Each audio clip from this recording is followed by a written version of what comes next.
경찰이 캄보디아에서 송환된 한국인 64명 중 59명에 대해 구속영장을 신청하는 등 수사에 속도를 내고 있습니다. 하지만 캄보디아 정부의 비협조 속에서 현지 수사나 조사가 여전히 어려운 상황인데요. 관련 내용에 대해 역대 최장기간 경찰청 인터폴 계정으로 근무한 전재홍 동작경찰서 경무과장과 함께 이야기 나눠보겠습니다. 어서 오십시오. 안녕하십니까. 네, 자 저희가 이슈를 화면으로 정리를 해봤는데요. 먼저 첫 번째 키워드 보겠습니다.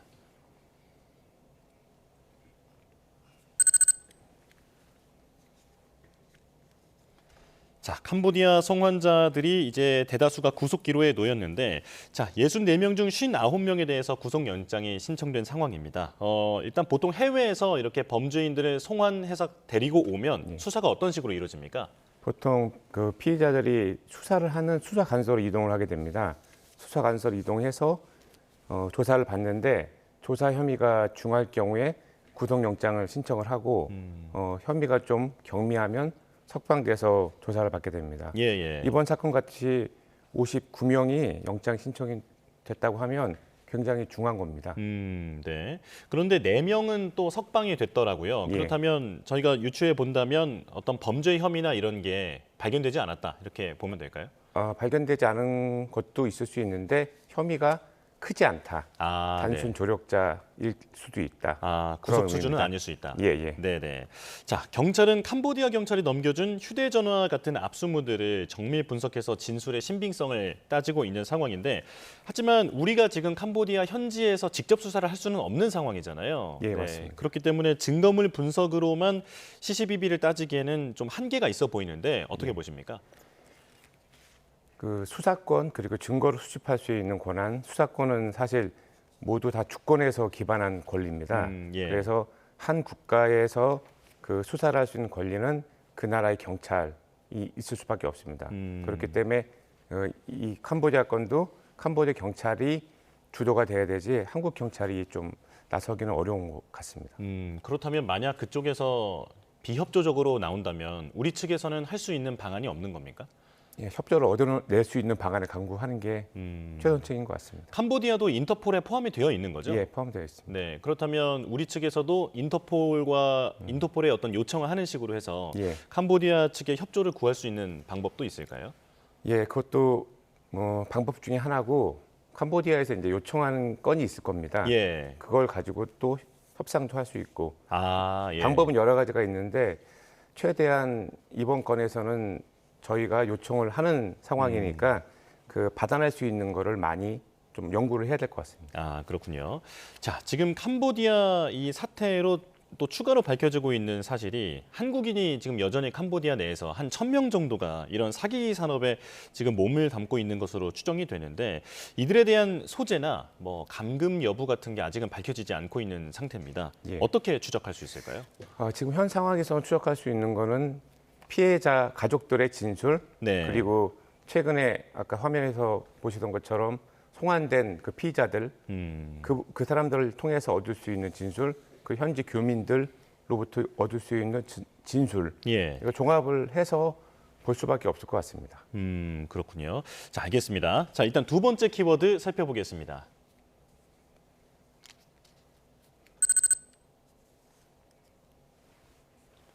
자, 지금 이들이 도피하고 있는 것으로 알려지면서 수사에 더욱더 우려가 커지고 있는 상황입니다. 지금 캄보디아 범죄 조직들이 이른바 웬치라고 알려져 있는 그 범죄 단지를 이주해서 이제 이웃 국가로 좀 이주하고 있는 것으로 보이는데 수사가 더욱더 어려워질 수밖에 없겠죠. 예, 맞습니다.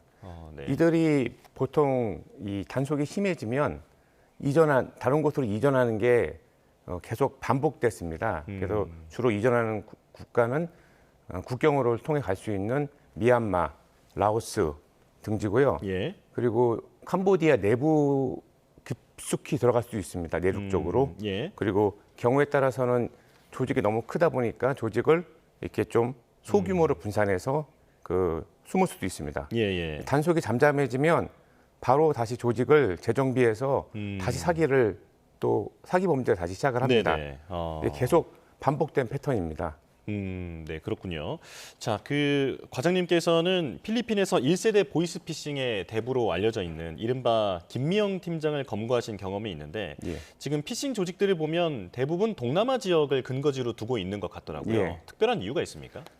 아무래도 동남아 지역이 그 금융 규제가 좀 느슨하고 예. 그리고 부패도 좀 심한 경우도 있고 그리고 물가도 싸고 해서 동남아 쪽으로 많이 거점을 옮기는 것 같습니다. 네.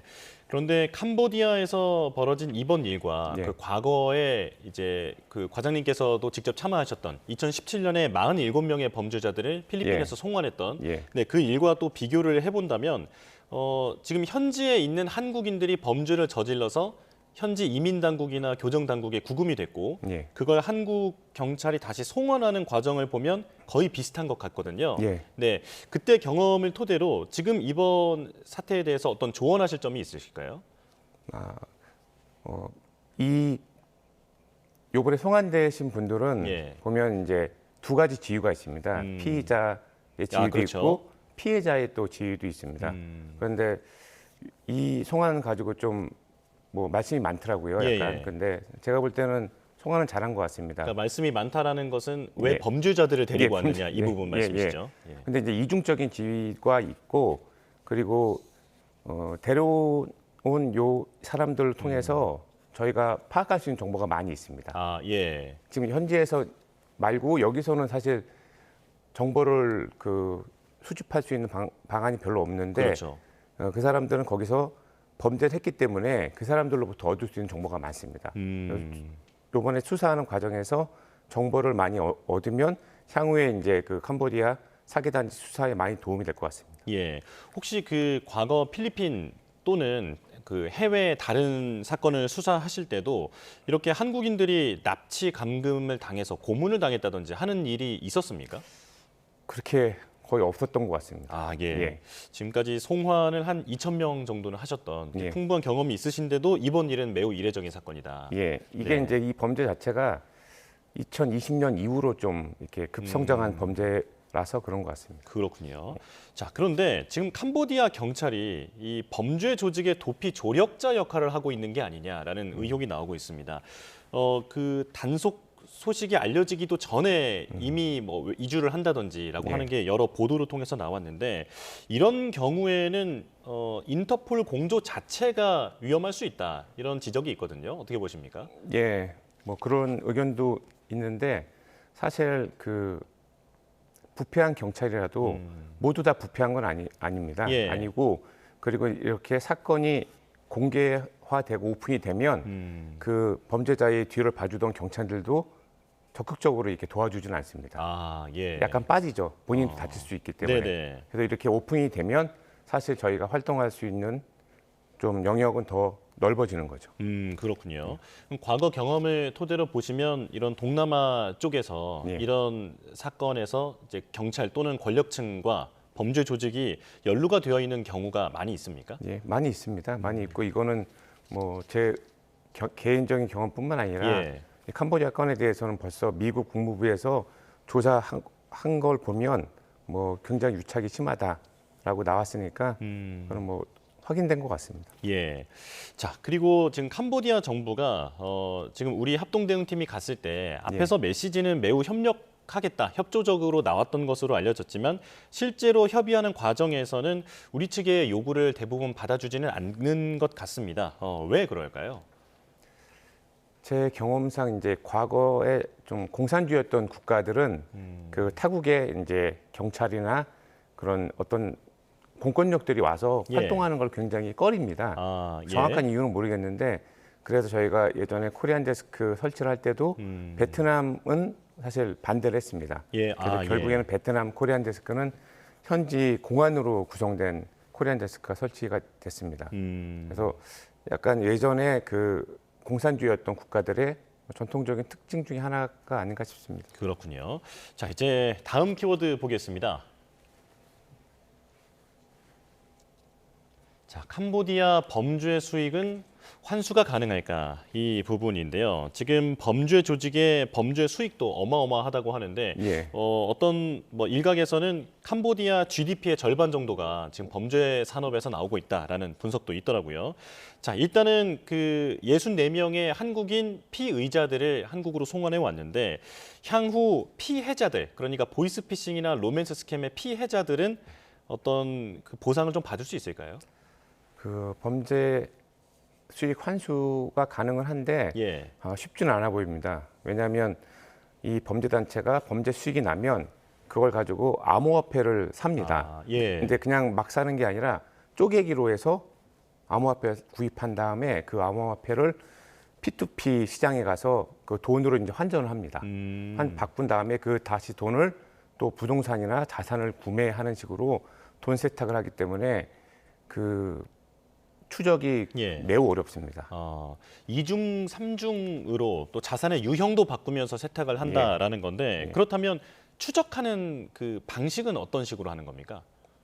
예, 그 암호화폐에 암호화폐가 일시적으로 많이 구매한 그런 상황을 보는 거죠. 예, 알겠습니다. 자, 그리고 이제 우리 국민들의 피해도 걱정이 되는 상황인데 지금 국내에서는 이런 보이스피싱이라든지 그 로맨스 스캠이라든지 이런 범죄에 대해서는 어떻게 대처해야 할까요? 사실 국내에서는 대부분 수사가 그 현금 인출책에 대한 수사가 좀 집중이 돼 있습니다. 예.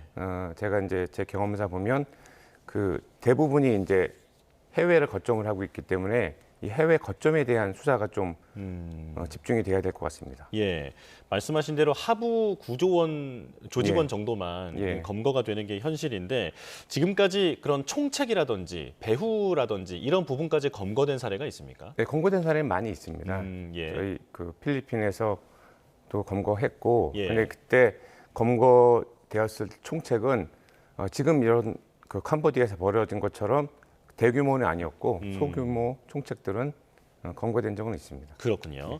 자, 이제 다음 키워드 보겠습니다.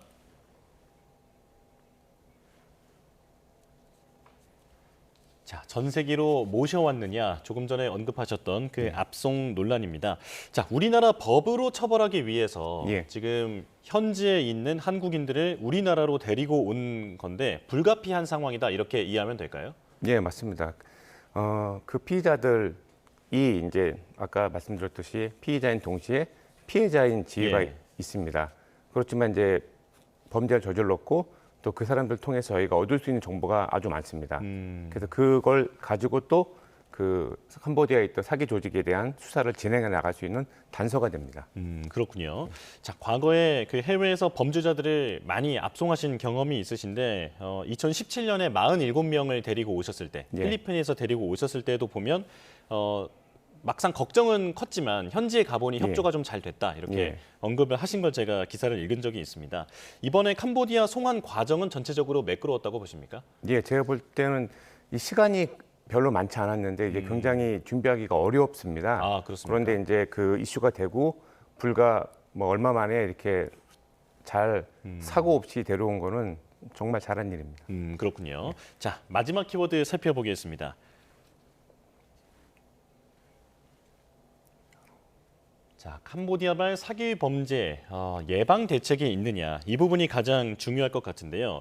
지금 이렇게 뉴스가 온통 난리가 났는데도 여전히 캄보디아로 가려고 하는 청년들이 공항에서 예. 계속 나타나고 있다라고 합니다. 예. 지금 우리 경찰도 전진 배치가 돼서 출국을 적극적으로 만류하고 있는 상황인데 이런 부분이 좀 효과가 있을까요?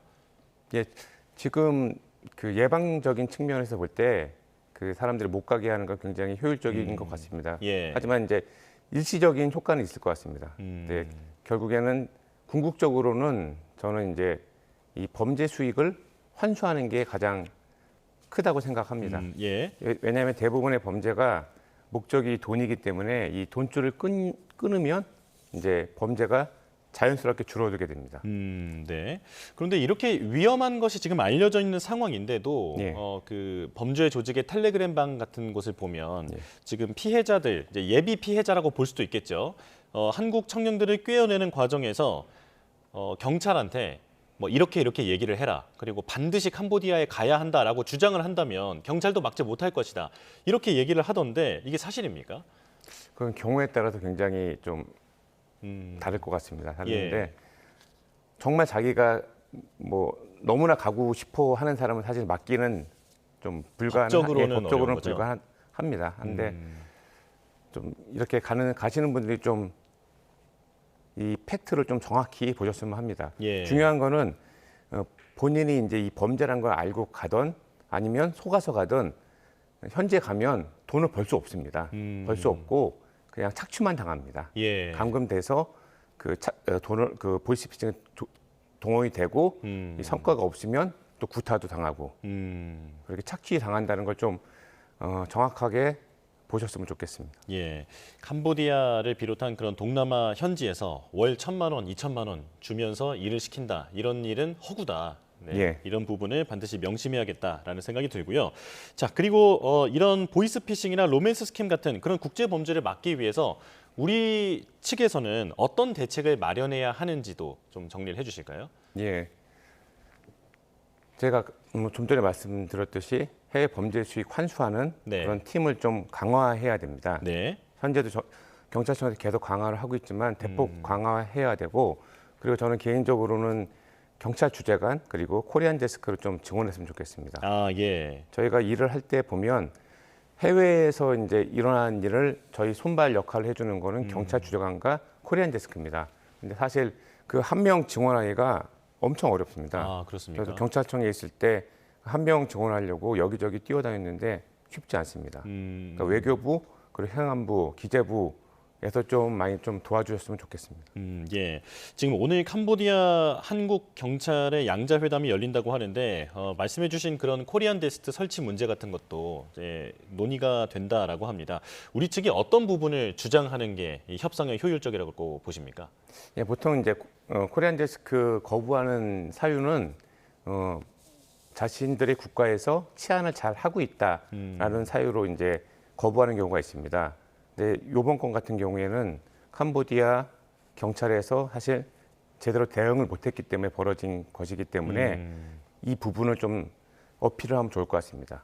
캄보디아 내에서 캄보디아 경찰과 정부가 제대로 대응을 못하고 있다라는 걸 좀 어필하면 좋지 않을까 생각합니다. 네, 알겠습니다. 여기까지 말씀 듣겠습니다. 경찰청에서 인터폴 계장으로 근무하셨고 현재는 동작경찰서 경무과장으로 근무하고 있는 전재홍 과장과 이야기 나눠봤습니다. 고맙습니다. 감사합니다.